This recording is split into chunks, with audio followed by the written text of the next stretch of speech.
Ladies and gentlemen, boys and girls, children of all ages, welcome to the channel. It's your boy, World of Wrestling, here today to discuss about AEW All In 2024 review. Yes, I did catch this event yesterday afternoon. Just was kind of tired and also was putting a workout in, so I didn't put the time in to do this yet. But I'm here. May not be live, but I am covering this review. On top of all that, we will be live for tonight for Monday Night Raw. I will be posting that up to be scheduled right after I'm done doing this review and uploading it as well. My overall thoughts on All In for this year was pretty solid. I thought that this was a very entertaining show for the majority of it. Some parts of it was kind of disappointing. Quite a few matches you could have taken off of this fucking card that I didn't really like, obviously. Just to name a few, Hook and Chris Jericho for the FTW Championship, did not care for it. Did not care for the tag team title match. Did not care for the gauntlet match. The gauntlet match, to me, was pointless. Christian Cage ends up winning that match. Mercedes Moné and Britt Baker, that belonged there, as well as Jack Perry and Darby Allin, but unfortunately they were kind of disappointing even though they belonged on the card. So those are kind of the weak spots, I think, for this. But overall, the major stories that were told in this pay-per-view was done very well. Again, AEW is really good with the pay-per-views, but they are very terrible with the week-to-week televised shows. In all honesty, I literally barely pay attention to the televised shows and pay more attention to the pay-per-views. Not because I pay for them to watch them, but because of the fact they are a lot more entertaining. They do what they claim they are. They're the best wrestling promotion in the world when it comes to pro wrestling, which I won't deny them of that, but storyline-wise, they do not hype up their matches good enough to get you pumped to want to go ahead and watch the pay-per-view from time to time, unless you know how well they are performance-wise. But there's not enough hype in these matches to get you wanting to go out and spend your money. I mean, to be quite frank with you, if it wasn't for the fact my friend and I didn't split this pay-per-view, I might have not gotten this by myself, in all honesty. So I was okay. I thought this was a solid show, but there were some things on this show that just didn't ring out to me as, was it really worth buying? Not really. Unless you're splitting it with people, and then it makes it worth the purchase. So the first match that took place on the show is a trios ladder match with a fatal four-way. We had the patriarchy of Christian Cage, Killswitch, and Nick Wayne defending their trios tag team titles against Pac and the Blackpool Combat Club that consisted of Claudio Castagnoli and Wheeler Yuta. Also, Juice Robinson, Austin Gunn, and Colton Gunn for the Bang Bang Gang, and the House of Black with Malachi Black, Brody King, and Buddy Matthews. These guys ended up doing Pac and the Blackpool Combat Club end up winning these tag team titles, these trios tag team titles. And I was a bit shocked that this happened, but again, when you think about it, it's not really all that shocking because of the fact that Pac was in his hometown. I don't believe he wrestled last year at All In, so this was his first time at All In, and I figured it made sense that Tony Khan would give him a moment in his hometown, having him be the one to get the trios tag team titles down for them to get the W. I'm pretty certain they're going to win those tag team titles back to Patriarchy, more than likely. So it is what it is. It was just a throw together match, but it was a worthy pay-per-view based on the stipulation, and the action that took place was entertaining as hell. But again, we've seen enough ladder matches this year. Can we tone it down a bit, please? Match was a 3.5 out of 5 stars. It wasn't a bad opener to the show, so I wasn't totally disappointed with it. Mariah May going up against Toni Storm for her AEW Women's Championship, as the second match was a little disappointing in my opinion. I don't think this match belonged in the second spot. Definitely think the Hook Jericho match belonged in the second spot of the show, because really nobody gave a flying fuck about this match. But Mariah May ends up winning the match against Toni Storm and becoming the new Women's World Champion. I was kind of going back and forth about this on who was going to actually win this championship. But I was leaning more towards Mariah May. So did the books by Book Online. They actually had Mariah May as a minus 800 to actually win this match. So, I mean, she was a heavily favored pick in this matchup. And, of course, she actually won this match. Overall, the action in it was very good. It had a very good story. There was a lot told here, and it was entertaining. Mariah May was great, and she was bleeding in this match, and, it is what it is. It was very decent. I enjoyed. This was actually the better women's match. This was better than the TBS Women's Championship, which was more of a main event women's match than the World Championship itself for the women's division. I mean, and not the actual AEW World Title. Excuse me, if that's what you guys were thinking I was saying. No. But yeah, this match I'm giving a 4 out of 5 stars easily, with not a shadow of a doubt. This was actually a very good matchup for what it was, and for it to be in the second match on the card is absolutely ridiculous. Hook going up against Chris Jericho, and Hook winning the FTW Championship back again for, I think, the third time in his career. There was no rules to this match. I mean, it was nothing. It was just a hardcore match. Pointless shit. Could have been used for a Dynamite show for all I cared. And I didn't really give two flying shits. I'll give it a 3 out of 5 stars. But in all honesty, I think that Hook, I watched JD's show, and I agree with JD from New York 206. He's mentioned that now that Hook's the FTW champion, he really ought to just retire that championship and move on to something better in his career and advance his career in AEW. I totally agree with that. I think that's the best thing that Tony Khan can do. I think the title being retired under the hands of Hook, being the son of Taz, I think is a great idea to retire this championship. It's not even recognized as an actual championship belt, so why have it on the show, and why keep to me, the FTW championship is a hindrance on Hook's career at this point in time.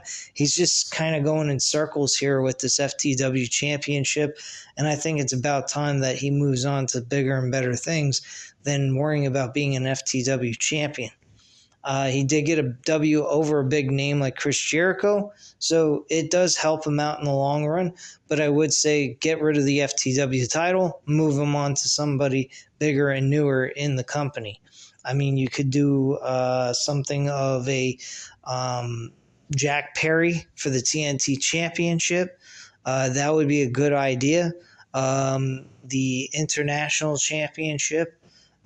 The Continental Championship, those are titles you could actually put him in. I mean, Okada would be a great opponent for Hook to go up against, build a story with, and eventually become the Continental Champion and have him beat Okada. That would be a huge step in the right direction for Hook's career, and giving him something more notable as a championship that people are familiar with well, not familiar with, but recognized as a national championship on the promotion. And I think that's the best way to go with this and with Hook's career. I think Okada for the Continental Championship and building a story towards that, and him having a rivalry against the Elite, and him trying to capture the Continental Championship, a actual legit championship that's used on AEW as a legit title, I think is the right step in the right direction for him. Again, this match, 3 out of 5 stars. Young Bucks defending the tag team titles in a 3-way tag team matchup. I'm going to say that this match was an absolute and utter waste of time. There was no need for FTR to be in this matchup. All it is the fact that we're tagging FTR along with the Young Bucks when it should have just been the Acclaim and the Young Bucks competing over the tag team titles. FTR had no business in this. Technically, the Acclaim don't even have a story going into this outside of beating the Young Bucks in a title eliminator. That's about it. And then somehow on Collision, which I don't watch Collision, FTR gets a title shot by having a draw with the Acclaim, I believe, or no contest. So it becomes a triple threat match. I don't quite get it, folks. I don't know why, outside of just forcing a narrative that's not there by Tony Khan. And that's what I believe this was all set up for, is a forced narrative by Tony Khan to include FTR into this matchup so that they can be a part of the all-in card. And it was just a give-me, a hand-me-down or hand-me-out type of situation with no story or actual hype behind it to get people intrigued to see this triple threat match. We didn't see FTR doing anything with the Acclaim all that important. At least I didn't, because I don't watch Collision, so it is what it is. The match wasn't terrible. I think it was a fairly decent matchup. I'd give it a 3 out of 5 stars, maybe even a 3.5 out of 5 stars, but there's no story behind it. And again, tag team wrestling in AEW seems to be more like tornado tag team wrestling, so why not just call it tornado tag team wrestling instead of tag team wrestling? Because outside of tagging a person in and make them a legal person, anybody and everybody is actually in these matches every fucking time. So there's legitimately no tag team wrestling going on, in my personal opinion. But that's just the way I view it. And also there's no tag team division to begin with in AEW. Next up, we had the Casino Gauntlet match with Christian Cage winning this match. This was nothing. I'm giving it a 2.5 out of 5 stars. Did not find this intriguing at all. Absolutely fucking stupid and a waste of time. To waste this on Christian Cage, I mean, yeah, granted, him facing Bryan Danielson for a championship match is different, but what the fuck does he deserve to be challenging for a world title? He already had a match on top of it, so why is he in this match? It makes absolutely no sense and was just plain fucking stupid in my opinion. By the way, Ricochet showed up at this event in this matchup. He actually had a good performance. We also saw Jamie Hayter in the pre-show, which I don't understand why she was in the pre-show to begin with. She belonged more on the actual main card, somewhere along the lines with Mercedes Moné and Britt Baker, but unfortunately that was not the case. I'm trying to remember some other surprises. Oh, the Grizzly veterans. They showed up and they have an interest on the Young Bucks as well. That happened at the end of this tag team match. So we could be seeing a good tag team challenger for those tag team titles against the Young Bucks, but I mean, I don't expect them to beat the Young Bucks right out of the gate. Next up, Will Ospreay facing MJF for the American Championship, and then turn back into the International Championship. After Will Ospreay won the title. This was a good match. Very predictable, though. I even called it that Daniel Garcia, a month ago, I predicted that Daniel Garcia was going to show up, screw MJF out of the title, and he was going to lose that championship. And that's exactly what happened during this matchup. The matchup itself was very well produced, well done by both guys in this match. Definitely a main event match if you don't have Bryan Danielson and Swerve Strickland in the main event with the world title on the line. So this was definitely a main event quality matchup that I think everybody would agree with if there was no world championship on the line with Danielson and Swerve Strickland. MJF was great at what he always does, even though he lost.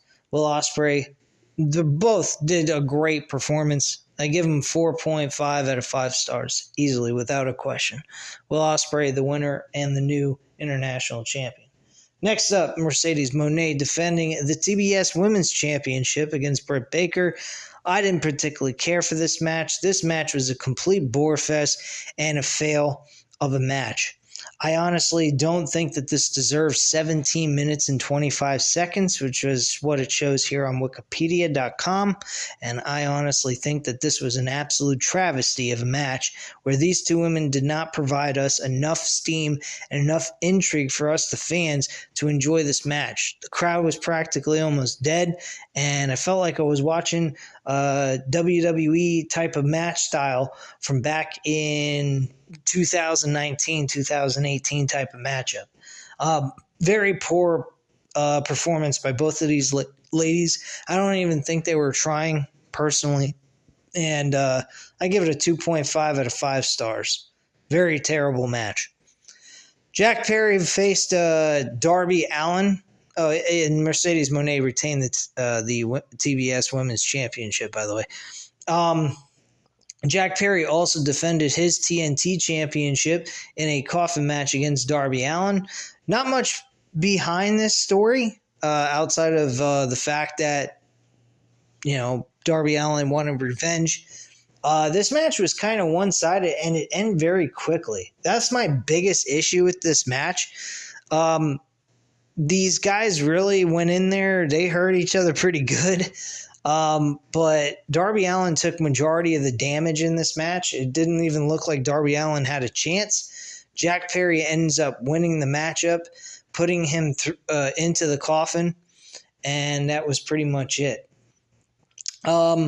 After the match was over, they were going to light the coffin on fire with Darby Allin in it, and all of a sudden, out comes Sting to make the save with the Seek and Destroy Metallica theme song that he used in WCW back in the day, and I fucking popped for that, despite the fact that Sting is officially retired, but he only made a one-time appearance. I don't see him making any more appearances after this. I don't see him on Dynamite or doing anything else after that. So that's pretty much it. Oh yeah, Darby Allin was also in a body bag during this match. Just to throw it out there for part of the detail here that I forgot to mention.